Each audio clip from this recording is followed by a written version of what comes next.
ഹരേ കൃഷ്ണ. എല്ലാവർക്കും നമസ്കാരം. ലക്ഷ്മിയാണ് കേട്ടോ. നമുക്ക് ഉണ്ണിക്കണ്ണന്റെ മനോഹരമായ ഒരു കഥ കേട്ടാലോ? ഈ ഒരു കഥ എഴുതിയിരിക്കുന്നത് സുദർശനാമ്മയാണ്. സുദർശനാമ്മയുടെ കഥകൾക്ക് ഒരു ജീവനുണ്ട്. ഭഗവാൻ മുന്നിൽ നിൽക്കുന്നതായിട്ട് തോന്നും ഈ ഒരു അമ്മയുടെ കഥകൾ വായിച്ചു കഴിഞ്ഞാല്. അത്രയും മനോഹരമാണ് അമ്മയുടെ കഥകള്. അമ്മയുടെ 2 ബുക്കുകൾ റിവ്യൂ ചെയ്യാനുള്ള ഒരു ഭാഗ്യം എനിക്ക് ലഭിച്ചിട്ടുണ്ടായിരുന്നു. ധന്യം വൃന്ദാവനം, അതുപോലെ തന്നെ പ്രേമസിന്ധുവിലെ മുക്താവലികൾ. ഇത് രണ്ടും റിവ്യൂ ചെയ്യാനുള്ള ഒരു ഭാഗ്യം എനിക്ക് ലഭിച്ചിട്ടുണ്ടായിരുന്നു. അതിനുശേഷം അമ്മയുടെ ഒരു കഥ ഇന്ന് ഞാൻ നിങ്ങളുടെ മുന്നിലേക്ക് കൊണ്ടുവരികയാണ്. എത്രത്തോളം അത് മനോഹരമായിട്ട് വർണ്ണിക്കാൻ സാധിക്കും എന്നുള്ള കാര്യം എനിക്കറിയില്ല. അമ്മ വളരെ മനോഹരമായിട്ട് തന്നെ അമ്മ അത് എഴുതിയിട്ടുണ്ട്. അത് എത്രത്തോളം നല്ല രീതിയിൽ വർണ്ണിക്കാൻ സാധിക്കും എന്നെനിക്കറിയില്ല. ആ പൊന്നു ഗുരുവായൂരപ്പൻ അനുഗ്രഹിക്കട്ടെ. അപ്പോൾ നമുക്ക് കഥയിലേക്ക് പോയാലോ? എന്തെങ്കിലും തെറ്റുകുറ്റങ്ങളുണ്ടെങ്കിൽ ക്ഷമിക്കണം. അമ്മയുടെ കഥയെ വർണ്ണിക്കാനായിട്ടൊന്നും ഞാൻ ആയിട്ടില്ല.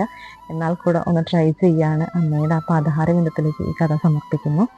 ഒരു കൊച്ചു ഗ്രാമത്തിൽ ഒരു ശ്രീകൃഷ്ണ ക്ഷേത്രത്തിനടുത്തൊരു മുത്തശ്ശി താമസിച്ചിരുന്നു. മുത്തശ്ശിയുടെ മുഖം നിഷ്കളങ്കമായൊരു മുഖമായിരുന്നു. ഉണ്ണിക്കണ്ണന്റെ ചിരി പോലെ വളരെ മനോഹരമായിരുന്നു അമ്മയുടെ ചിരി. നാട്ടുകാർക്കെല്ലാം തന്നെ അമ്മയുടെ ഈ ചിരി വളരെ ഇഷ്ടമായിരുന്നു. വളരെ സന്തോഷമായിരുന്നു മുത്തശ്ശിയെ കാണുന്നത്. മുത്തശ്ശിക്ക് ആരും തന്നെ ഉണ്ടായിരുന്നില്ല. ഒറ്റയ്ക്കായിരുന്നു ഒരു വീട്ടിൽ താമസം. മുത്തശ്ശി ദിവസവും ഭഗവാനെ കാണാനായിട്ട് പോകും. മുത്തശ്ശിയുടെ വീടിന്റെ ഫ്രണ്ടിൽ ഒരു പാടാണ്. പാടത്തിന് മറുകരയിലാണ് ശ്രീകൃഷ്ണ ക്ഷേത്രം. അപ്പൊ ദിവസവും രാവിലെ വീടും പറമ്പും എല്ലാം വൃത്തിയാക്കിയതിനു ശേഷം കുളി കഴിഞ്ഞിട്ട് തുളസിയും പിച്ചകവും ചെത്തിയും ചേർത്തൊരു മാല കെട്ടും ഭഗവാനെ മാല കെട്ടാനായിട്ട് ഈ മുത്തശ്ശി സ്വന്തം വീട്ടിൽ ഇതെല്ലാം നട്ടു വളർത്തിയിരുന്നു.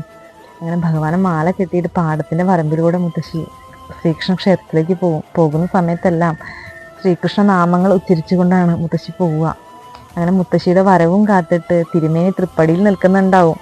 മുത്തശ്ശിയുടെ മാലയാണ് ഭഗവാന്റെ കഴുത്തിൽ ആദ്യമായിട്ട് ചാർത്ത്. അതാണ് ഭഗവാനെ ഇഷ്ടം, അതാണ് തിരുമേനിക്ക് ഇഷ്ടം. ഒരിക്കൽ തിരുമേനി പറയണ്ടായിരുന്നു ഈ ഒരു കാര്യം. അപ്പോഴും മുത്തശ്ശി മനോഹരമായിട്ട് ചിരിക്കും. അങ്ങനെ മുത്തശ്ശിയുടെ മാല ഭഗവാന്റെ കഴുത്തിൽ ചാർത്തി കഴിഞ്ഞാൽ മുത്തശ്ശി ഒരുപാട് നേരം ഭഗവാനെ നോക്കി